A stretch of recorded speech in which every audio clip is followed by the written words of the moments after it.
Bueno, ¿cómo le va a todos? Mi nombre es Raquel Acea. En esta oportunidad me toca colaborar con esta materia que es organización de la actividad estatal.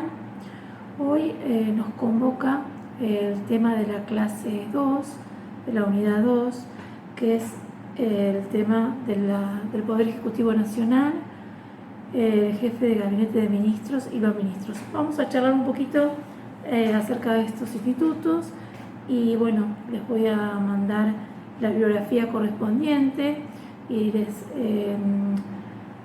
paso mi mail, que es raquelacea@yahoo.gov.ar, para que puedan solicitarme todas las material que quieran, las preguntas. Quedo a disposición para la que ustedes precisen. Bueno, si les parece, vamos a empezar a hablar un poquito de lo que es el Poder Ejecutivo Nacional, ¿no? Y para eso, lo primero que tenemos que pensar es que en todo este tema vamos a tratar la Constitución Nacional. La Constitución Nacional, en el artículo 87, establece, y no estamos acá para leer los artículos, simplemente les voy a hacer una mención de los mismos y explicar porque su lectura va a ser para ustedes muy enriquecedora y va a hacer que puedan comprender mejor este tema. Que el Poder Ejecutivo de la Nación, dice la Constitución, será desempeñado por un ciudadano que tendrá el título de presidente de la Nación. Esto hay que tener en cuenta que más allá de establecer esta condición de ser ciudadano, exige la Constitución en otros artículos otros requisitos para poder ocupar el cargo de presidente de la Nación.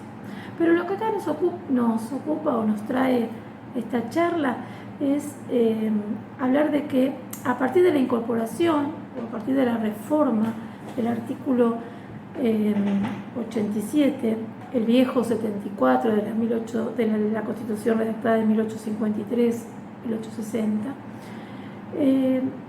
a partir de la incorporación en el poder, en este órgano que es el Poder Ejecutivo Nacional, de la figura del jefe de gabinete de ministros, se empieza a debatir en la doctrina qué tipo de órgano es, frente a qué estamos parados, si frente a un cargo que es dual, que está ejercido por el Poder Ejecutivo en cabeza del presidente y por un jefe de gabinete de ministros, o si por lo contrario el titular es uno solo. Mucho se escribió. Recordemos que la regulación constitucional de esta figura y de todo lo que tiene que ver con el Poder Ejecutivo está en la segunda parte del capítulo primero de la sección segunda, que habla del Poder Ejecutivo, del título primero de la Constitución, que habla de autoridades de la Nación, junto con el Poder Legislativo y el Poder Judicial. El debate que se empieza a generar es quién es el titular. Y bueno, entendemos junto con Sapsay que el titular es el presidente de la Nación, ¿sí? El presidente y sus ministros, estos en calidad de que refrendan sus actos y es un requisito para la eficacia de los mismos. Pero siempre tenemos que tener en cuenta que que no hay duda que el titular es uno solo y es monocrático, ¿sí? En él se concentra la calidad de jefe de Estado y de jefe de gobierno. Sobre esto vamos a volver.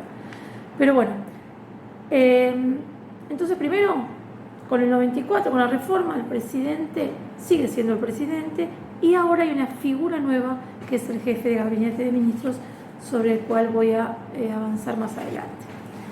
El examen profundo de este instituto está en el derecho constitucional. En el derecho administrativo nosotros vemos que roza una materia y en nuestro campo hay que limitar muy bien la función administrativa que se le otorga al presidente, al jefe de gabinete, a los ministros, para hablar después de la legalidad y la juridicidad de los actos que ellos emiten. Entre las atribuciones del Poder Ejecutivo de la Nación, tradicionalmente los constitucionalistas examinaban con la vieja Constitución 4 jefaturas. Tenía la jefatura del Gobierno Federal, de la Ciudad de Buenos Aires, de las Fuerzas Armadas y de la Administración del país. Pero ¿qué pasa? Ahora, con esta reforma del 94, nosotros estamos frente a la creación de una figura nueva, que es la jefatura del jefe de gabinete de ministros. Entonces, estos cuatro pilares en los que se basaba el artículo 86 de la vieja Constitución, ahora tenemos que tener en cuenta que la administración general del país pasó a estar en cabeza del jefe de gabinete y que la Ciudad Autónoma de Buenos Aires es un ente nuevo, autónomo, ¿sí? Como su nombre lo indica, y que se crea o se instituye en la reforma del 94, antes no existía. Y con esta se instaura la figura del jefe de gobierno. El jefe de gobierno, que es quien comanda la ciudad, por decirlo de alguna manera, y que es elegido por los habitantes o por los vecinos de esa ciudad autónoma de Buenos Aires. ¿Sí?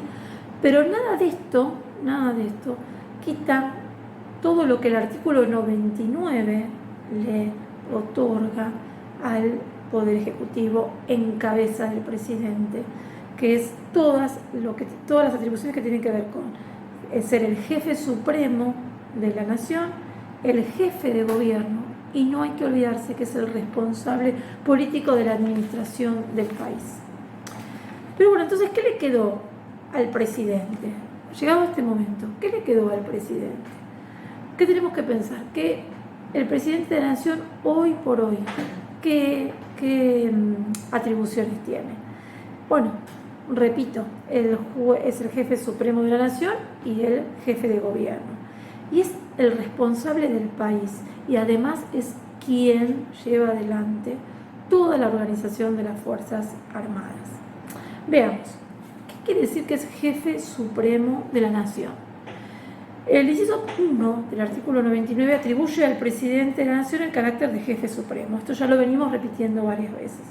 Esta definición entendemos que refuerza el liderazgo de la figura constitucional. Si bien siempre fue hasta el 94 la figura del presidente con mucho protagonismo, con mucho presidencialismo, muy fuerte, bueno, los constituyentes del 94 quisieron ver cómo atenuar un poquito ese exceso de poder en cabeza de una sola persona y crean la figura del jefe de gabinete de ministros, pero esto en nada influye en la calidad de liderazgo que tiene el presidente de la nación. ¿Esto cómo se refleja? Bueno, por estos días estamos con la pandemia y con el aislamiento obligatorio decretado por un DNU, por el presidente de la nación, y este estado de emergencia sigue estando en cabeza de él, más allá de los requisitos constitucionales para que la medida sea acorde a derecho. Pero este estado de emergencia, la declaración de guerra, las facultades militares, la intervención en la delegación de las facultades legislativas y muchos otros que, aunque vayan a la Constitución, van a poder observar, hacen que el liderazgo esté intacto en la figura del presidente. Ser jefe supremo supone la decisión constitucional de otorgarle la representación general del Estado, tanto en el ámbito interno como en el ámbito internacional. Así es como designa embajadores, cónsules, también declara la guerra, como dijimos antes, y otras facultades que, bueno, los invito a que vayamos a la propia Constitución a leerlas para no demorarme en esta charla, que la tengo que más o menos programar para media hora. Bien. Pero vamos a detenernos un poco ahora en lo que quiere decir jefe de gobierno, ¿sí? Los actos del jefe de gobierno son decisiones políticas, adopta las decisiones fundamentales. Es un tablero de ajedrez y tiene que marcar ese juego y tiene que decir cuál es la política y cuál es la política pública y cuáles son la política global, ese trazado de la política global. Si bien los tres poderes para llevar adelante políticas públicas tienen mucha incidencia, el rol del presidente, el rol del Poder Ejecutivo es importantísimo en la ejecución de medidas que tienen que ver con las necesidades de la nación y nadie más que él para ejecutar esas, y por mandato constitucional, ¿no? También. La incidencia de los tres poderes, más allá de la división de poderes que siempre estudiamos en este derecho, el Poder Ejecutivo diseña la política económica y los planes. El Poder Legislativo acompaña. ¿Qué quiere decir que acompaña? Que ayuda al diseño con los proyectos normativos que sanciona, más allá de la posterior intervención del Poder Ejecutivo para la promulgación, la publicación y demás fases que exige la Constitución a esos efectos. Y el Poder Judicial controla la ejecución de esos actos. ¿Y que controla el Poder Judicial? Y que no se exceda, y que frente al exceso de poder dejen desprotegidos o estén vulnerados los derechos individuales de cada uno de nosotros, los ciudadanos. También por eso hay que tener mucho cuidado en la ejecución de las medidas. Hoy por hoy estamos viendo que en esta situación los decretos de necesidad y urgencia son la herramienta más idónea para que el presidente pueda llevar adelante sus medidas. Pero bueno, a veces esto trae consecuencias que el Poder Judicial también tiene que controlar para que no haya excesos de poder. Bien, hasta ahora estamos con estas competencias. Ahora vamos a hablar de que es responsable político de la administración del país. Con la reforma del 94, y esto lo voy a repetir muchas veces porque esta reforma realmente trajo muchas innovaciones en la Constitución, la reforma del 94 atribuyó la jefatura de la administración del país al jefe de gabinete de ministros. ¿Esto quiere decir que no la tiene más el presidente? No, no es eso. No es así, porque mantuvo la responsabilidad política de esa administración en cabeza del presidente. El artículo 100, y voy a leer un poquito acá más textualmente, dice: el jefe de gabinete de ministros y los demás ministros secretarios tendrán a su cargo el despacho de los negocios de la nación, refrendarán y legalizarán los actos del presidente.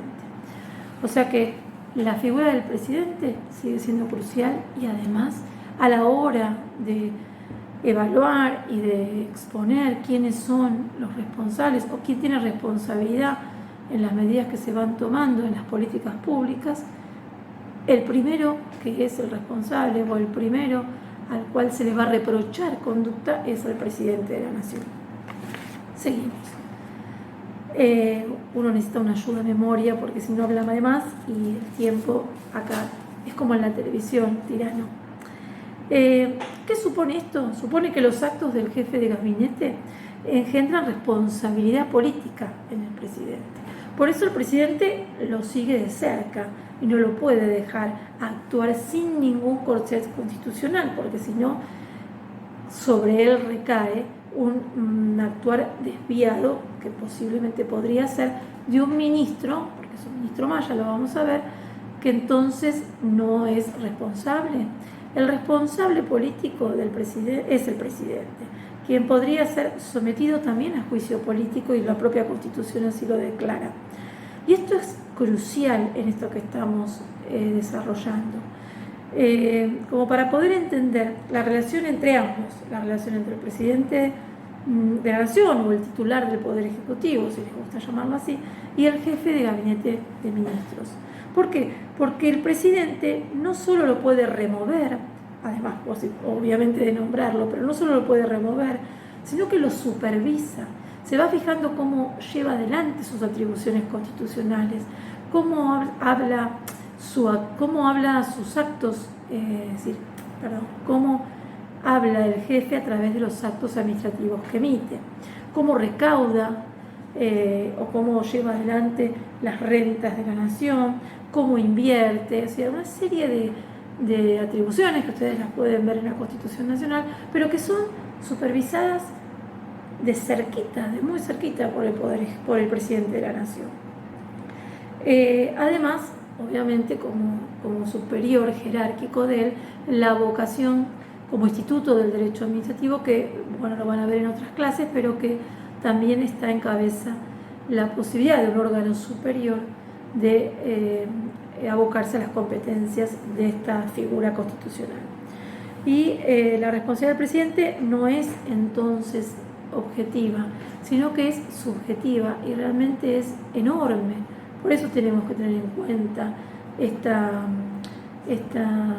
digamos, incidencia en la figura de cada uno de ellos. Bueno, sigamos. Para hablar de las facultades del presidente y las atribuciones hay que irse al 99. Entonces les recomiendo que hagan una lectura del 99 consciente de cuáles son las competencias del Poder Ejecutivo para no aburrirlos y no ocupar el espacio de esta exposición. Por último, me quiero referir a la atribución o a la calidad de jefe o de comandante en jefe, mejor dicho, de todas las Fuerzas Armadas. Esta competencia encuentra sustento en la Constitución de Estados Unidos. Por la Constitución de Estados Unidos, en su título segundo de la segunda parte también, se designa al presidente como comandante en jefe del Ejército, de la Marina de los Estados Unidos y de las milicias. Bueno, acá hay que tener en cuenta que él designa los principales actores y oficiales, protagonistas de las Fuerzas Armadas, con el acuerdo del Senado, pero que es una decisión, la postulación es una decisión de él, ¿sí? Y así puede distribuir y designar a quienes llevarán adelante las Fuerzas Armadas para la defensa de la nación. Mucha tinta hay sobre ese tema, mucho se debatió en esta cuestión, pero lo más importante es que sigue siendo, más allá de la reforma del 94, el comandante en jefe de todas las Fuerzas Armadas. Bueno, hasta acá, más o menos en estos 18, 19 minutos, por lo que me marca la grabación, el Poder Ejecutivo en cabeza del presidente de la Nación. En esa fórmula presidencial que estamos acostumbrados a votar, gracias a que existe el sistema democrático, hay un presidente y un vicepresidente. El vicepresidente es una figura que no es tan activa en la Constitución como la del presidente, obviamente, y el artículo 88 dice que en caso de enfermedad, ausencia de la capital, muerte, renuncia o destitución del presidente, lo va a reemplazar el vicepresidente, pero también puede ser causal de que sea destituido o que fallezca o que haya una inhabilidad. Entonces ahí el Congreso será quien en definitiva determinará qué funcionario público ocupará el lugar del presidente, el cargo del presidente, hasta tanto haya cesado la causal de inhabilidad o se haya elegido un nuevo presidente y este asuma su cargo conforme a las prescripciones que establece también la Constitución Nacional. Mientras esto no pasa, ¿el vicepresidente qué es, según la Constitución? El vicepresidente es el presidente del Senado y tiene como atribución o facultad todo lo que tenga que ver con ese ámbito, ¿sí? Dentro de ese poder legislativo, dentro de esa Cámara. Y solo va a tener voto en caso de que haya un empate. Si no, no vota. Entonces solo ejerce la presidencia del Senado, que todos nosotros vemos en los debates parlamentarios, la importancia que tiene que este presidente lleve adelante ese debate y pueda ordenar y organizar, además de hacer todas las funciones materialmente administrativas, materialmente legislativas, que dentro del ámbito del poder legislativo. Bien, ahora pasemos al jefe de gabinete de ministros y a los ministros. Hablemos de su naturaleza, su jerarquía. Esta sí es, como ya dijimos en reiteradas veces en esta exposición, es una figura creada por el 94. ¿Sí? Así se acercó más al parlamentarismo europeo, los constituyentes del 94 quisieron hacer que esta figura vaya un poco de la mano del presidente y así le permitía aminorar, por decir de alguna manera, el rol presidencial, ¿sí? Se crea una magistratura intermedia, ¿sí?, en palabras de los autores que ustedes pueden consultar en la bibliografía, permitiendo al Congreso ejercer un control sobre los planes de gobierno, sobre qué están haciendo, cómo llevan las políticas públicas, y plantear la censura a través de la remoción inclusive, y además escucharlo, porque el jefe de gabinete de ministros tiene que ir al Congreso a informar cómo van las cosas en el Poder Ejecutivo, ¿sí? ¿Es superior al resto de sus ministros? Es igual, mucho hay escrito sobre esto también. La Procuración del Tesoro de la Nación, en diversos dictámenes que se los voy a adjuntar en la bibliografía, tiene dicho que, pese a que se llama jefe de gabinete, no es más que un ministro más, ¿sí? No es superior a ninguno, es un par y está en igualdad de condiciones. Lo que pasa es que tiene competencias específicas dadas con esta reforma, pero no tiene una relación jerárquica, no es que es el superior inmediato de los otros ministros, porque de hecho no es quien resuelve los recursos jerárquicos que se le atribuye, no resuelve los recursos jerárquicos contra los actos administrativos que en definitiva puedan interponer los administrados, sino que sigue siendo el presidente de la nación quien tiene que está llamado a resolver esas cuestiones, ¿sí? Mucho, ya les repito, se escribió sobre esto. Para algunos es el jefe de los ministros y para otros es un ministro más. Entiendo que es un ministro más y entiendo que no hay jerarquía.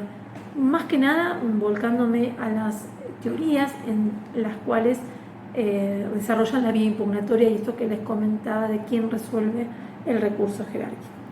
La idea de la creación de esta figura fue para atenuar, como decíamos antes, el exceso del presidencialismo que había en la Constitución anterior al 94.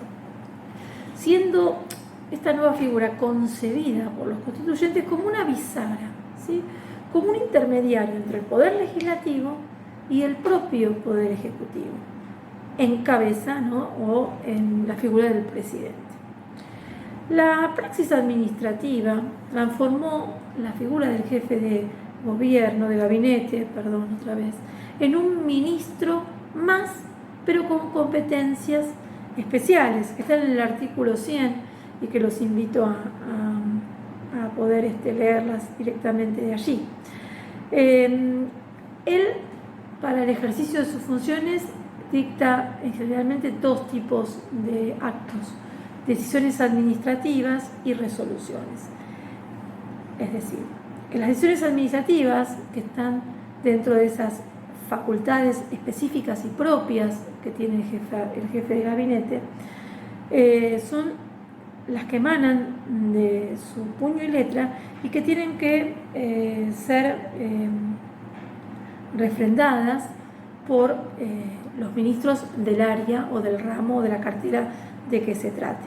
En cambio, cuando él solamente imparte funciones que tienen que ver con cuestiones administrativas, económicas, de su propia jefatura de gabinete, echa mano a las resoluciones. Y para eso no necesita ningún refrendo de ningún ministro, ¿sí? Son perfectamente válidas cuando son emitidas por él mismo y sin ningún otro requisito constitucional.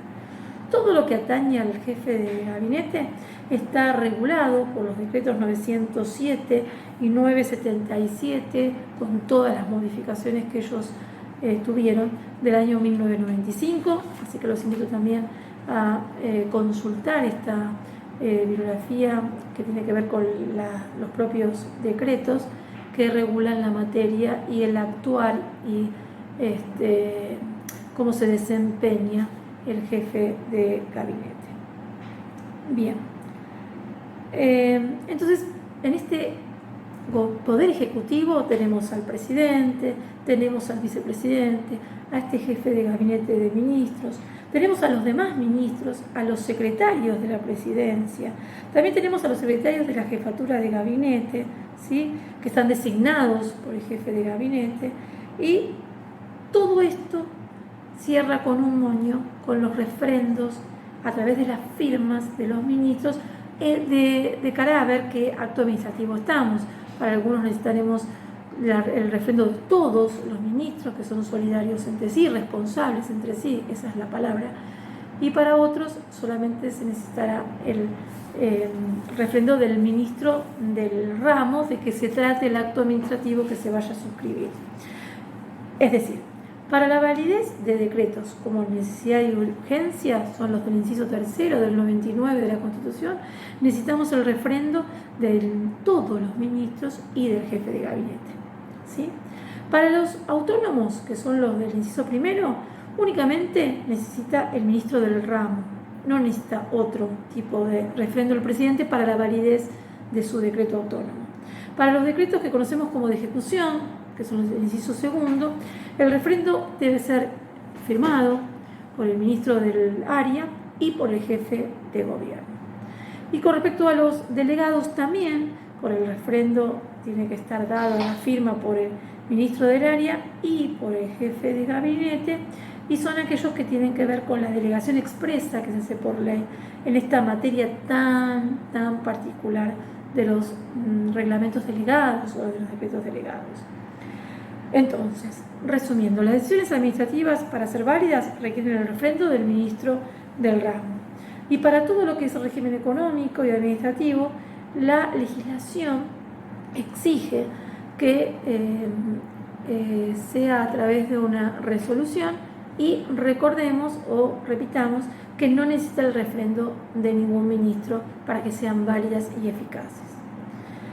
Entonces tiene competencia específica para, se los leo, ejercicio de la administración general del país, nombra empleados administrativos, recauda las rentas de la nación, eleva los proyectos al Poder Legislativo cuando se trate de la ley de presupuesto y cuando se trate de la ley de ministerios, e informa a cada Cámara, al Congreso, sobre la marcha de los negocios de la nación.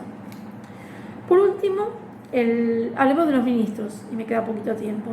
En la Constitución de 1853 se hablaba de 8 ministros, ¿sí?, secretarios, que tendrían a su cargo el despacho de los negocios de la nación y refrendarán y legalizarán los actos del presidente por medio de su firma, sin cuyo requisito carecen de eficacia, como lo venimos ya repitiendo. Una ley especial, con el 94, la reforma, dice que organizará estos distintos despachos. Por eso se hizo, porque el número 8 parecía complicado, muy complejo, desde la fase administrativa era muy difícil, entonces se fue, con la ley de ministerios, se fue creando nuevos ministerios, suprimiendo otros, viendo cómo acomodábamos, de acuerdo a la necesidad del momento, al momento histórico que se esté viviendo, la necesidad de las políticas públicas, qué ministerios deben crearse, qué ministerios no, y cuáles fusionarse y demás. Entonces parece una buena política haber incorporado la ley de ministerios en lo que tiene que ver con la creación de las distintas carteras que apoyan constantemente al presidente, y que sin ellos el presidente en definitiva no puede llevar adelante sus cometidos constitucionales. Recordemos que el artículo 102 dice que cada ministro es responsable de los actos que legaliza, y solidariamente lo será con los que acuerda con sus colegas. Así que ojo con esta responsabilidad que está en cabeza de los ministros y que hacen a la necesidad de llevar adelante las políticas públicas y tomar el cargo con todas las atribuciones que la Constitución les da para que en definitiva sean emitidos actos jurídicos válidos, legales, y que no tengan que ser cuestionados por los administrados y los ciudadanos. Este 103 también dice que no pueden por sí solos tomar resoluciones, a excepción de lo concerniente, igual que en el caso del jefe de gabinete de ministros, lo que tiene que ver con su área, lo que tiene que ver puertas para adentro de cada uno de sus ministerios, el régimen económico, el régimen administrativo, sus empleados, etcétera, etcétera. Pero las grandes decisiones las acompañará junto con el presidente de la Nación. Bueno, espero que haya sido clara la exposición. Les repito que estoy a disposición. Cualquier cosa me pueden mandar un mail y en breve también mandaré mail yo con los trabajos prácticos y nos veremos en la próxima clase. Saludos, que estén bien y a quedarse en casa.